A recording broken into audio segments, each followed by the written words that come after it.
This week in post, processing techniques for making powerful black and white photos.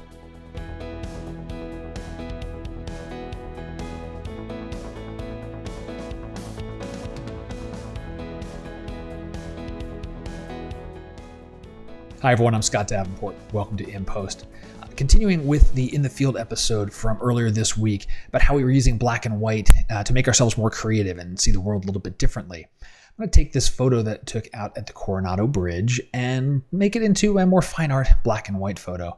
And for me, what really makes a strong black and white image is contrast and structure. I love looking at very well done black and white photos. It's something that I'm trying to improve my own skills on. And so this one I'm pretty happy with the end result on. So let's go ahead and take a look at it. Have the basic photo here. This is what came out of the camera, modulo lens corrections. And I think I've done one little removal of a lamp post here or something like that. Let's actually take a quick peek at that. Yeah, I took out a post that wasn't really adding anything to the photo. But really want to get into the black and white processing of it. So first and foremost, I'll process this like any other photo I'd start with. I'll go into the basic panel. Let me bring up my snapshot of basic. So here's my basic work. Kept the white balance the same. Don't need that anymore. Brought up quite a bit of contrast. I don't mind that the sky is going out completely blown out because I'm thinking in terms of black and white. And when this bridge starts to get dark, that's cool. I did nudge the highlights down just a little bit to rein in some of the blowout that was happening up here. Shadows, whites, and added clarity. You notice I didn't add any vibrance or saturation. I'm going for black and white. And when I switch over into black and white mode, those sliders aren't going to be meaningful. Matter of fact, let me go to that next snapshot, which is exactly that. It's just hitting black and white. It's fundamentally clicking on this portion of the basic panel to say, I want this to be a black and white photo. And already this is very different, color, black and white. I don't see the background as much anymore. I see the bridge. The bridge is jumping out at me. There's a little more work that I want to do in Lightroom to make it jump out even more. And then I think I am going to bring this over into On1 and add a few more filters to really punch up the bridge. Let's take a look at the other thing I did in Lightroom, which was in detail. So I'll bring up that snapshot, adding detail. Now this is subtle. This is probably very hard to see coming through in the video. I'm only noticing tiny changes here.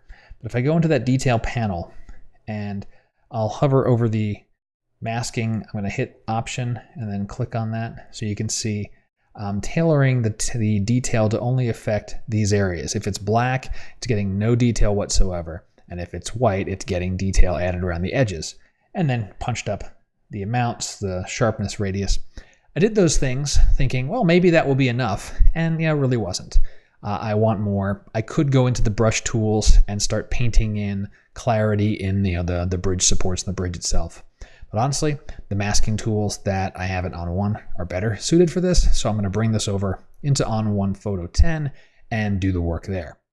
All right, I've brought this right into On1 Effects, and I want to focus my attention on the bridge. So adding in some dynamic contrast, you're going to see the bridge get punched up. I'm doing a mask on this. I'm going to press the O key for the mask overlay. So anything in red, I am removing contrast. So there's no contrast being applied to the empty sky or the reflections in the water. I only want it happening on the bridge and those support columns. And so before and after, you can see that especially in these concrete areas, like this number 4 pylon or whatever, the texture is really, really jumping out now. The dynamic contrast is doing a really good job with that. And I did really beef up smalls, medium, and largest. These are pretty high numbers. I normally don't go that high. But with these localized changes on just the bridge, that part's getting the emphasis. And that's exactly what I'm after. I then added a tone enhancer, and I have the same mask. So I copied the mask from dynamic contrast, pasted it here, and added just a touch more detail and a very subtle S-curve to add a little more contrast. Now, I probably could achieve the same result with a little bit more tweaking in dynamic contrast, but I do like a curves control. I like having that. And so I have that available in the tone enhancer. I'm going to go use it. So it was a matter of why did I choose tone enhancer when I've already done the dynamic contrast? It's really just that's how I knew I could get to the result I wanted faster. It's not right or wrong, just how I chose to approach it. And then finally, a vignette. Since I was in effects, I'll add my vignette. And just to see where that vignette is, lower the feather. It's centered. There's no nothing doing with the cross point. You can see here's the boundary of it. And it was just a very subtle touch of a vignette.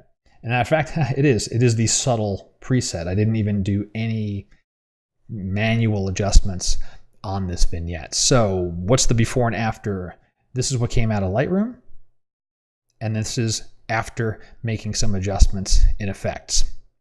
The tip of the week is structure and contrast. Those are the things that make your black and white photo powerful.